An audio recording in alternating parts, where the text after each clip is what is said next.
Hello students. इससे पहले video में बेटा हमारा क्लियर हुआ है परावर्तन के नियम। अब हमारे पास आता है प्रतिबिंब। ये प्रतिबिंब क्या होता है? प्रतिबिंब है यदि प्रकाश की किरणें वस्तु के किसी बिंदु से चलकर परावर्तन के पश्चात किसी दूसरे बिंदु पर जाकर मिलती हैं अथवा किसी दूसरे बिंदु से आती हुई प्रतीत होती हैं, तो इस दूसरे बिंदु को पहले बिंदु का प्रतिबिंब कहते हैं। प्रतिबिंब दो प्रकार के होते हैं। एक होता है हमारे पास वास्तविक प्रतिबिंब, दूसरा होता है हमारे पास आभासी प्रतिबिंब। बात करते हैं यहाँ पर हम वास्तविक प्रतिबिंब की। ये वास्तविक प्रतिबिंब क्या होता है? यदि किसी बिंदु वस्तु से चलने वाली किरणें परावर्तन के पश्चात किसी बिंदु पर वास्तव में मिलती हैं, यानी रियल में मिलती हैं, तो इस बिंदु को उस वस्तु का वास्तविक प्रतिबिंब कहते हैं और इस प्रतिबिंब को पर्दे पर लिया जा सकता है। नेक्स्ट है हमारे पास आभासी प्रतिबिंब।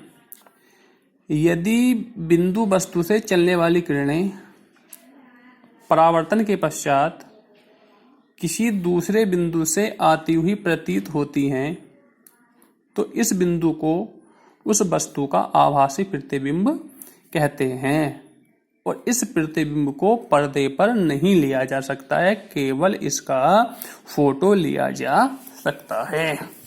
अब बच्चे बात करते हैं यहाँ पर हम गोलीय दर्पण की। गोलीय दर्पण, ये गोलीय दर्पण क्या होता है? गोलीय दर्पण कांच के खोखले गोले का कटा हुआ भाग होता है। सपोज करो हमारे पास कोई कांच का गोला है। ये हमारे पास कोई कांच का गोला है। अगर इस गोले को हम बीच में से काट दें तो ये जो भाग बना यही क्या कहलाएगा? हमारा गोलीय दर्पण कहलाएगा। तो इसकी डेफिनेशन से भी क्लियर हो रहा है कि गोलीय दर्पण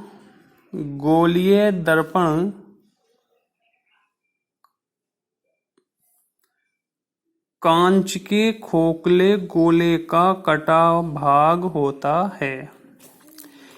इसके एक तल पर पारे की कलई तथा लाल ऑक्साइड का पेंट होता है और दूसरा तल परावर्तक तल होता है। गोलीय दर्पण भी दो प्रकार के होते हैं। फर्स्ट है हमारे पास अवतल दर्पण और उत्तल दर्पण। बात करते हैं यहाँ पर हम अवतल दर्पण की।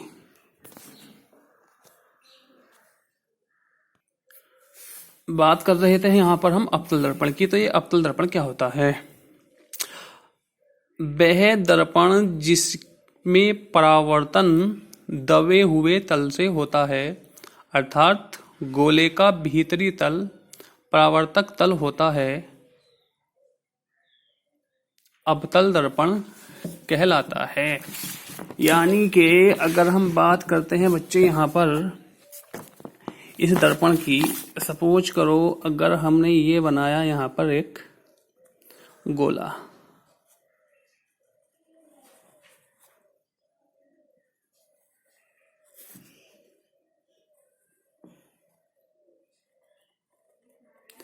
ये बना हमारे पास गोला। और अगर बात करते हैं यहाँ पर हम दर्पण की तो ये हुआ हमारे पास दर्पण M1 और M2।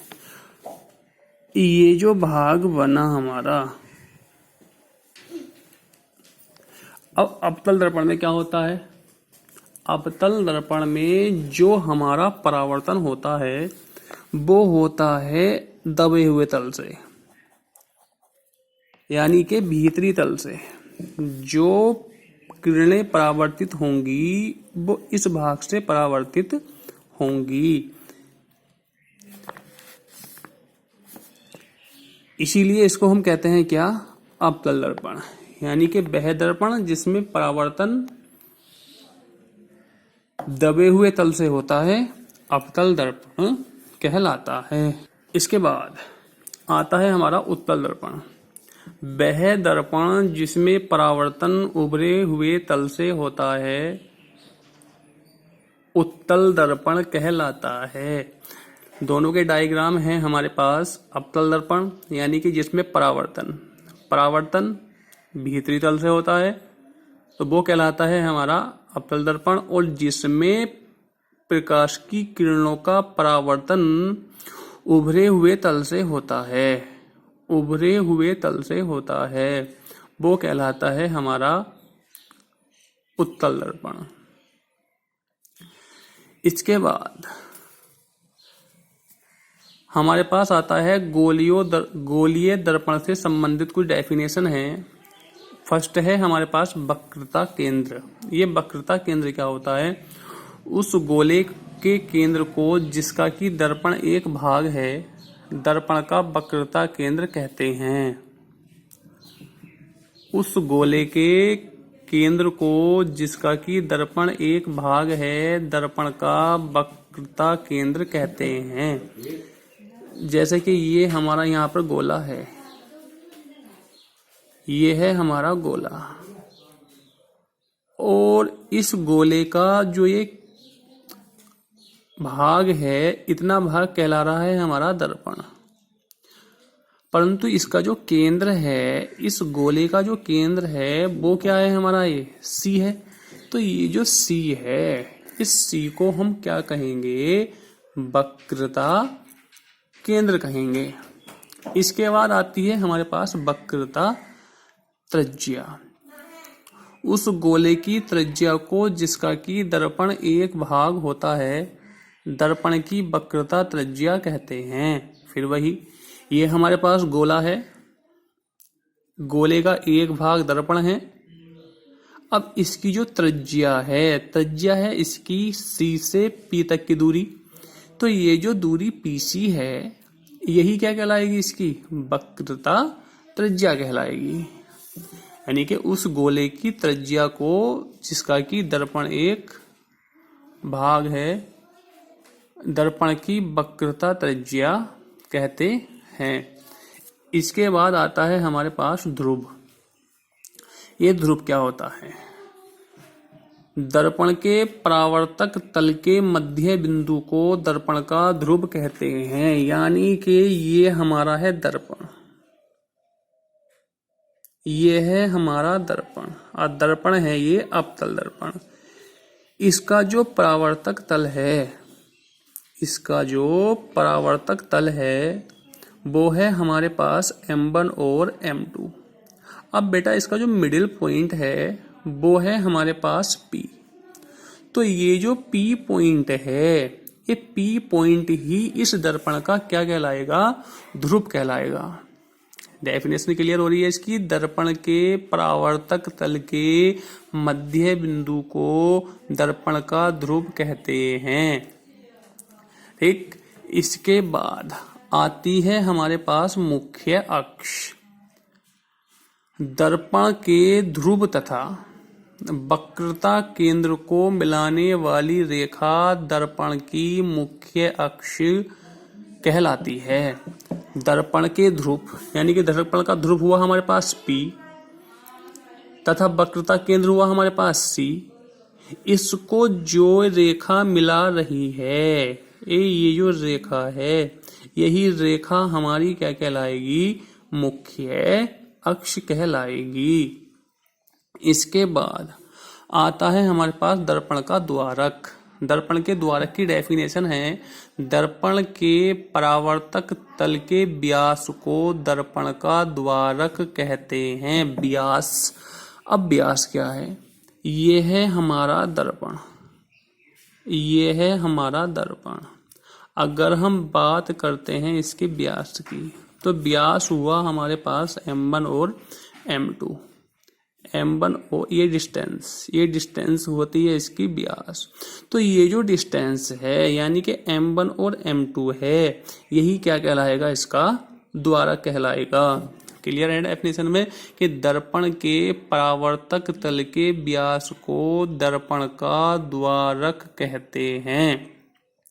इसके बाद हमारे पास आता है मुख्य फोकस। मुख्य फोकस की क्या डेफिनेशन है?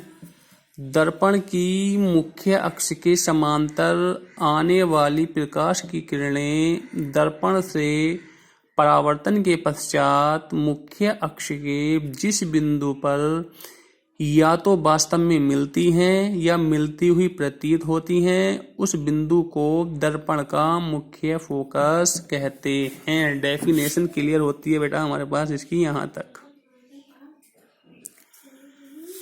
अब ये हुआ हमारे पास दर्पण। दर्पण हुआ हमारे पास M1 और M2। ये जो किरणें हैं, ये किरणें आ रही हैं दर्पण पर, और दर्पण पर गिरने के बाद इनका हुआ परावर्तन। परावर्तन होने के बाद ये जो किरणें हैं, ये मुख्य अक्ष के बिंदु पर मिल रही हैं F पर। तो ये जो हमारा बिंदु F है, ये जो बिंदु F है, यह बिंदु क्या है? हमारा मुख्य फोकस है। कौन से दर्पण के लिए? अवतल दर्पण के लिए। और उत्तल दर्पण के लिए भी सेम कंडीशन है। ये हमारा हुआ उत्तल दर्पण।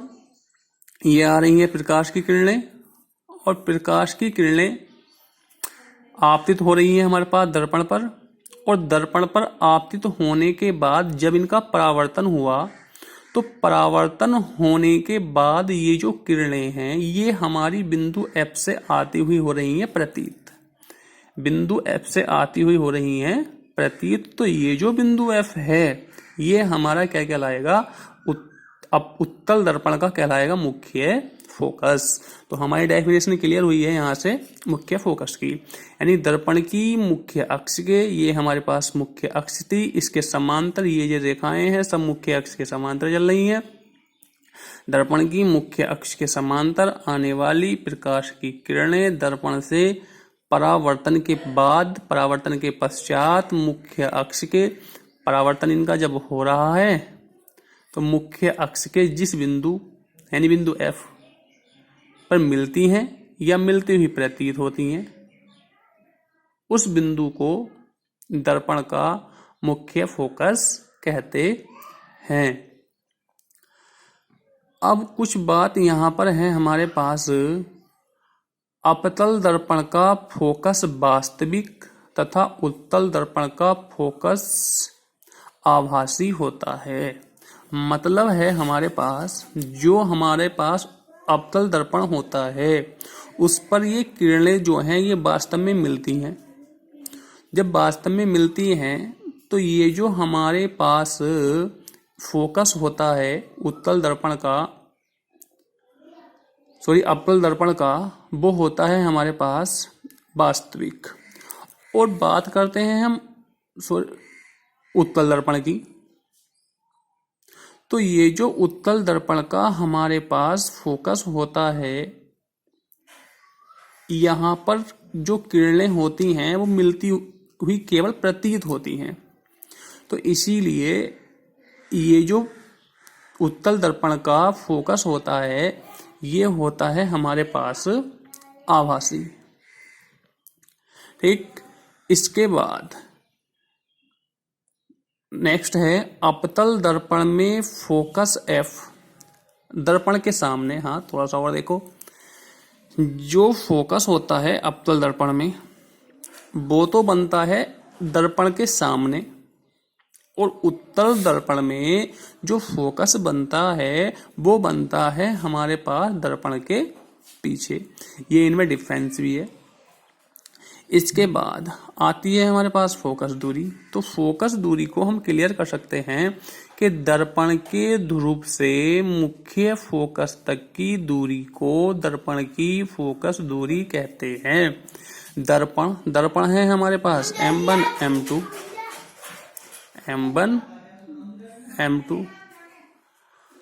अब दर्पण का ध्रुव हुआ हमारे पास P, और मुख्य फोकस हुआ हमारे पास F। तो दर्पण के ध्रुव P तथा मुख्य फोकस F की दूरी को दर्पण की फोकस दूरी कहते हैं। यानी कि ये जो दूरी है बेटा हमारे पास PF, ये जो दूरी है PF, ये दूरी हमारी कहलाएगी दर्पण की फोकस दूरी। इसके बाद हमारे पास आता है फोकस तल। वह तल जो मुख्य फोकस में से होकर जाता है तथा मुख्य अक्ष के लंबरूप होता है। गोलीय दर्पणों के लिए प्रकाश के गोलीय दर्पणों के लिए प्रकाश के परावर्तन के नियम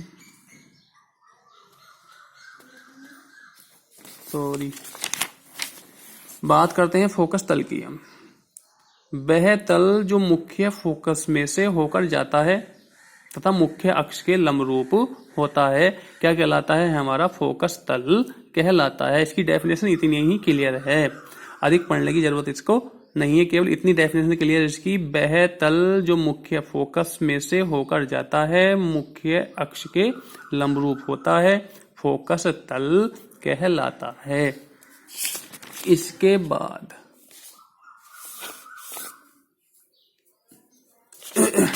इस वीडियो में इतना ही। Thank you.